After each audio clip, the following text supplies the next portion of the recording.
Thank you. Good morning. The first case on the calendar is American Federated Title versus Greenberg Traurig. Each side will have 10 minutes. Thank you. Good morning. Good morning. I appreciate you setting us number one. I'd hate to be late for my own execution. Judge Rothenberg, this case may seem a bit like deja vu all over again for you. But I thought what I would do this morning is I'm not going to re-argue Wolf. But what I am That might be your only hope, since it's still pending before the court on rehearing. I mean, it's not yet final. Let me do it this way, if I could. I'd like to address my comments in footnote 6 of my reply. And in particular, I stood here 14 years ago, exactly in this spot. And I was arguing that the economic loss rule could not possibly bar well-known common law causes of action, such as breach of fiduciary duty. Now, that was in the case of First Equity versus Watkins. This court, at oral argument, stood up and said, Judge Schwartz called it an 800-pound gorilla that was swallowing whole torts. And in between oral argument and this court's opinion, the Supreme Court issued Morancé versus Heathman, in which the Supreme Court said, quote, "We never intended to bar well-established common laws as causes of action." And then this year in Tiara, the Supreme Court itself said, quote, "We issued a number of rulings which, as aptly stated in Morancé, appear to expand the application of the rule beyond its principled origin and have contributed to applications of the rule by trial and appellate courts of situations well beyond our original intent." In fact, the Supreme Court has an entire section in Tiara called, quote, "A legacy of unprincipled expansion."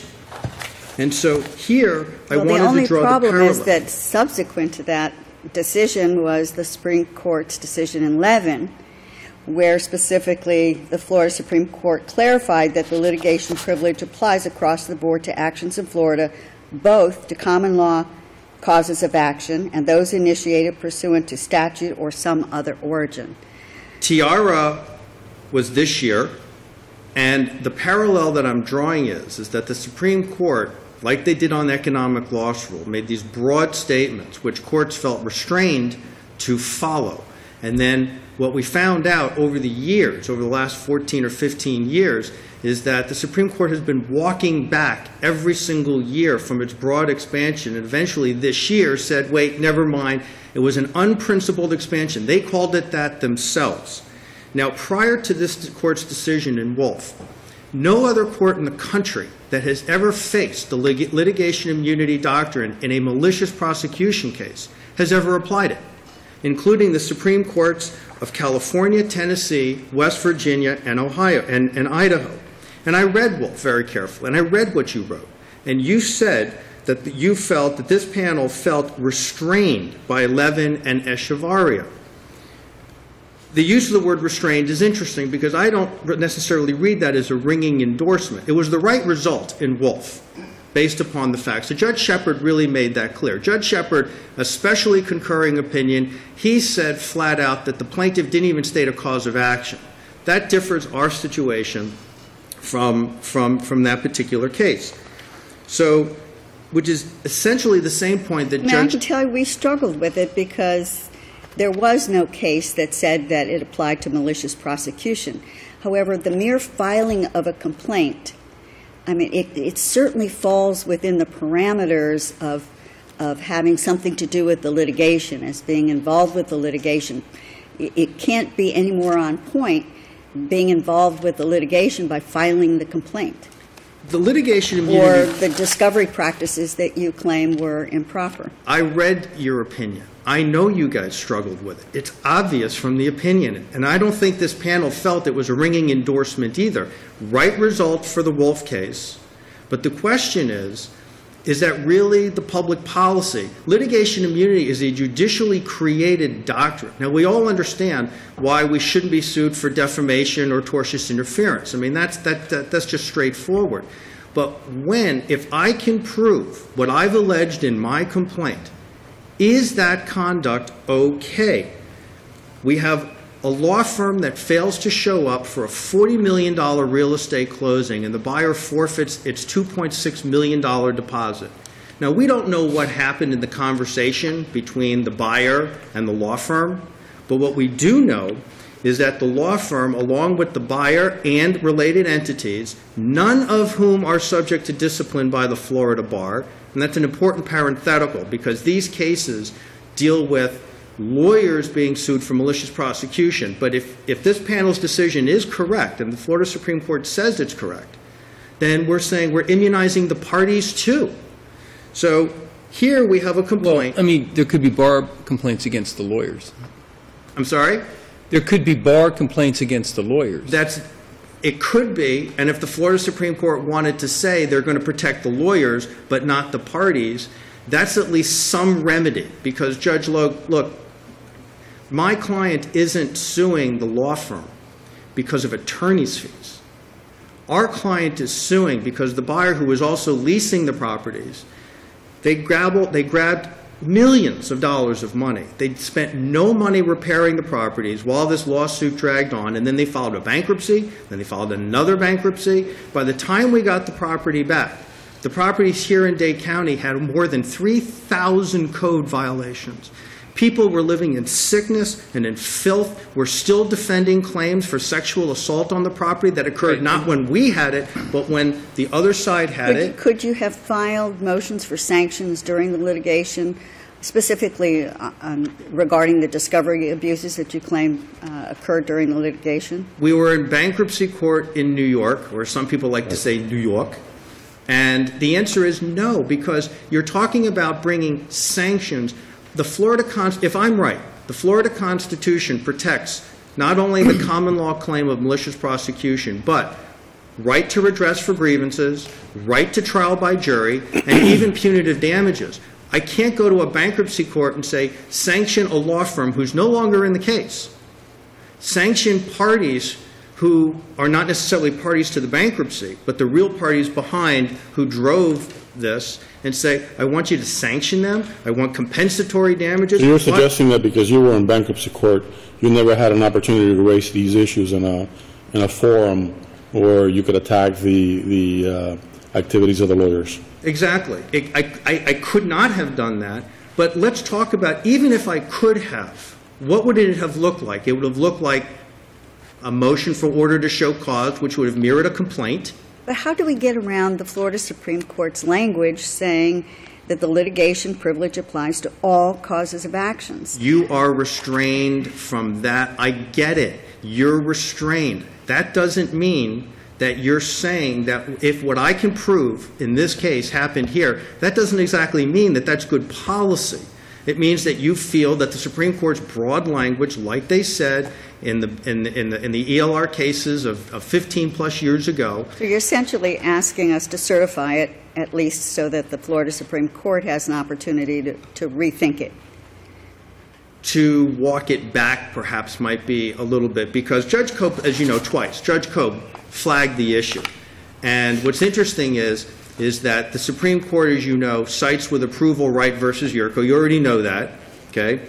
But then in Boca Investors, Judge Cope, specially concurring opinion, carves out malicious prosecution. Then Echevarria and Boca Investors goes up on conflict. And the Florida Supreme Court approves Boca Investors without saying anything about the concurring opinion. Now, we could read that either way. Right. The question is does the Florida Supreme Court mean to say that if parties and their lawyers improperly and for ulterior purposes, in bad faith, without probable cause, do you know how many times people, we've attempted to interpret, as you're asking us to interpret, only to be told by the Florida Supreme Court, we mean what we say, we said what we meant, and we mean what we said, and we've told you twice? Isn't that what we have here? I mean, I think your argument is before the Florida Supreme Court, not us. Judge Rothenberg, I totally feel your pain. I understand. Okay? I'm not asking you to go against the Supreme Court. I am asking you one of two things. Okay? And here's what I came here to ask you today. If there is no set of facts that can establish a claim for malicious prosecution that would be exempt from litigation immunity doctrine, no set of facts at all, then clearly the cause of action has been barred. Judge Logue, I think, might have something to say about that. Yeah, it's not barred because there are acts that can be taken prior to the filing of the complaint that are still actionable under a malicious prosecution. In a criminal context, that's the Olson case. In a criminal context, when somebody falsely swears out the arrest of somebody in a civil case. What about if the party, the actual party, makes misrepresentations to the law firm, and based upon those misrepresentations, the law firm files the complaint? That's easy. There's an absence of probable cause, an absence of malice on the part of the lawyers. Well, on the part of the lawyer, but what about malice on the part of the party? Well, but those would be, in my opinion, the constitutionally protected tort of malicious prosecution. When people bring lawsuits in bad faith, without probable cause, for malicious reasons and for an ulterior purpose, like we've alleged, they forfeit the equitable doctrine of immunity. It's really it's completely inconsistent in my mind to ask somebody. You go way over your time, and I forgot to ask if you were reserving time, but I'll give you 1 minute. Thank you. Let me just. So I came here to ask you for two things. One is, if there are no set of facts at all, then it doesn't matter that the trial judge went beyond the corners of the pleadings and also found on collateral estoppel that we didn't state a claim. Okay? If the court says there's no set of facts, because the record is not developed here.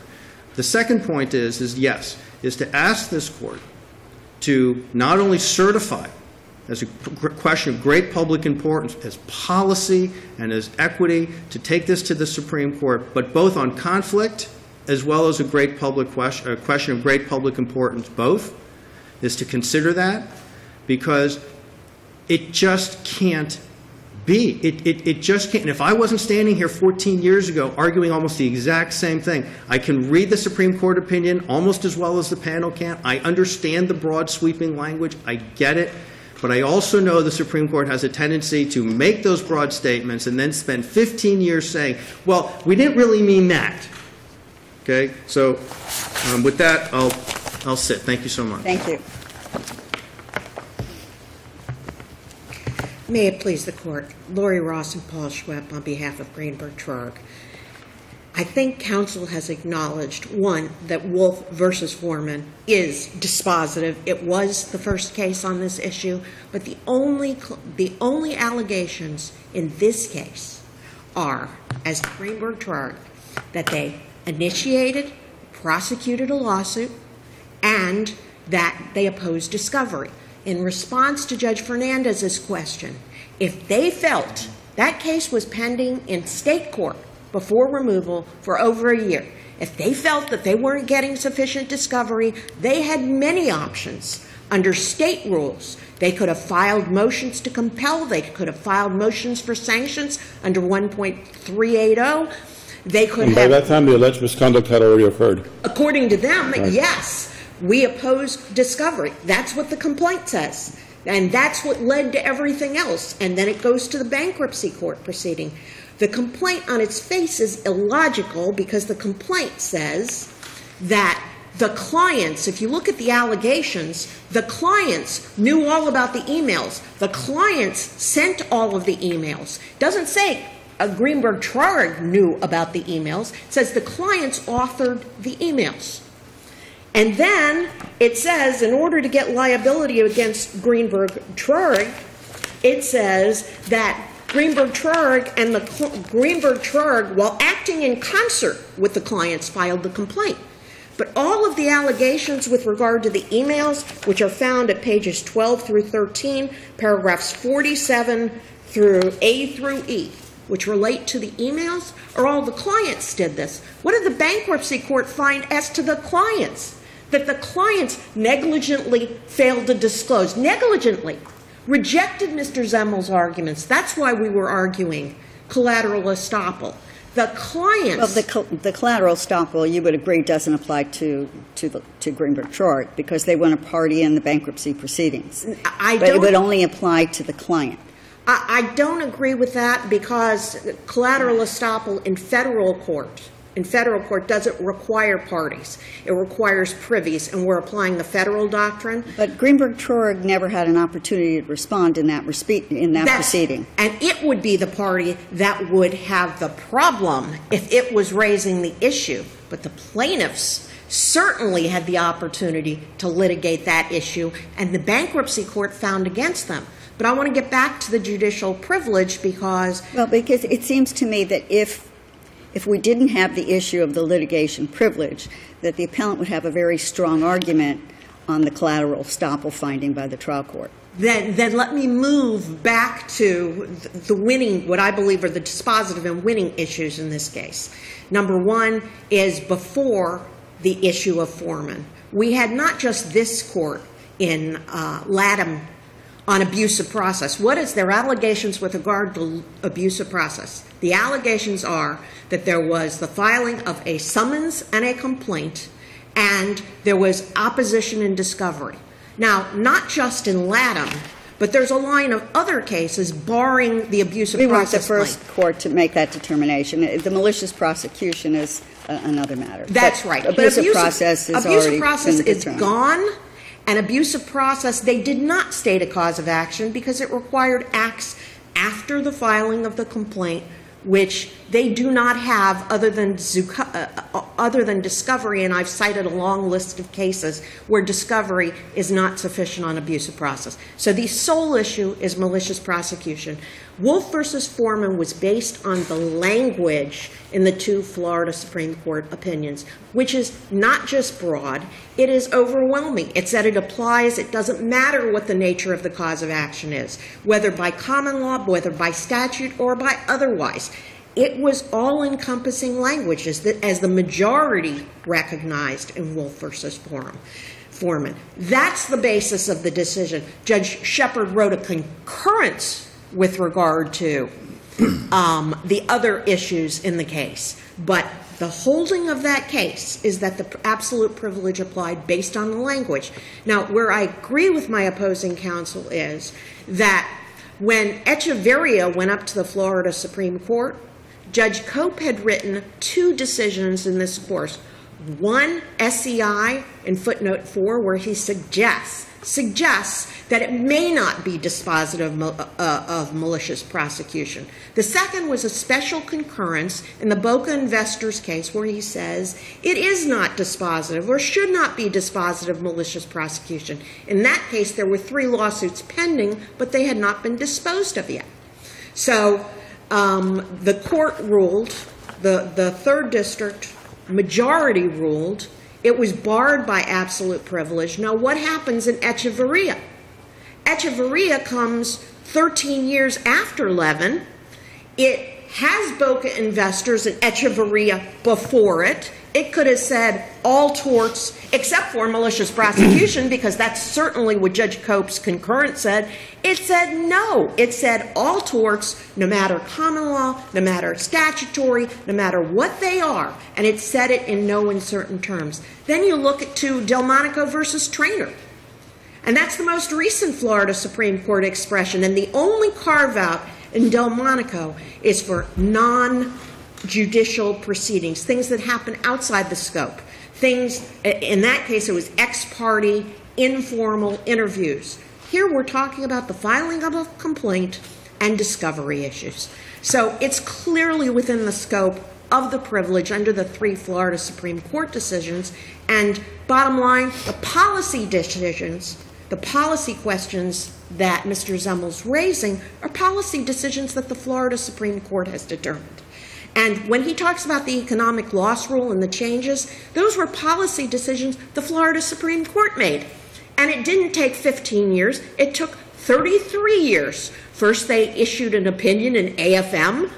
The district courts all read that opinion a certain way. There were many, many, many cases decided on that. And 33 years later in Tiara, the court says, no, we've decided that we're going to return the doctrine to its roots. But these are Florida Supreme Court decisions, not district court decisions.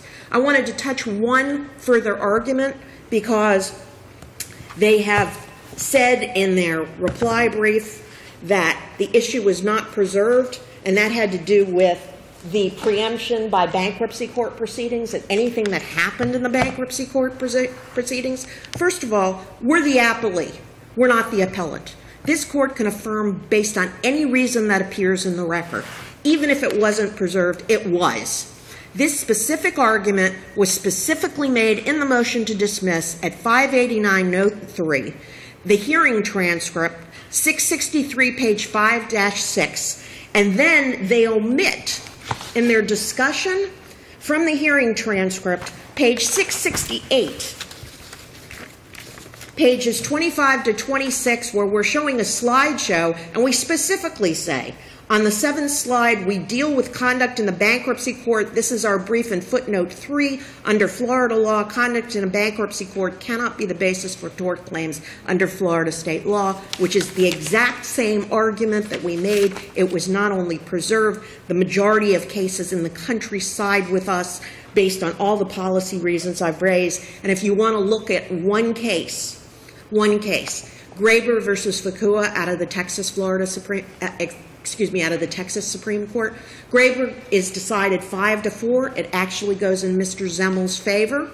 But it addresses, there's a vigorous dissent of 4 justices. It is an adversary action based on actions that occurred prior to the filing of the bankruptcy. You will see a very long policy discussion on both sides as to why bankruptcy preemption should apply. So for all of the reasons that I have submitted to you, I would respectfully submit that affirmance is in order. Thank you. Thank you. May I have 1 minute? Yes, Mr. Zellman, you may. Thank you. I'm only going to address those comments. First of all, let me address the Supreme Court's most recent decision in Traynor that was not malicious prosecution. So here we are. Wolf is the only opinion in the country that's ever addressed it. Number 2, on preemption, the conduct at issue is the conduct that occurred here in Florida State Court because Greenberg was not part of the bankruptcy proceeding. So in my mind, I can't quite link a preemption doctrine in federal bankruptcy court in New York for a law firm that wasn't part of that in any way. 3, the case was decided on motion to dismiss, but as I read Judge Schumacher's amended order, he never ruled that we failed to state a cause of action for malicious prosecution. He just ruled defensively collateral estoppel and litigation immunity doctrine bar it as a matter of law. And my last point just comes back to this. The question that hopefully the Supreme Court will answer while our case is still alive and breathing will be, can a judicially created doctrine trump protected causes of action under the Supreme Court? Right to redress of grievances, right to trial by jury, and the right to an ancient cause of action. So I ask this Court, don't let it end here. Thank you. Thank you very much.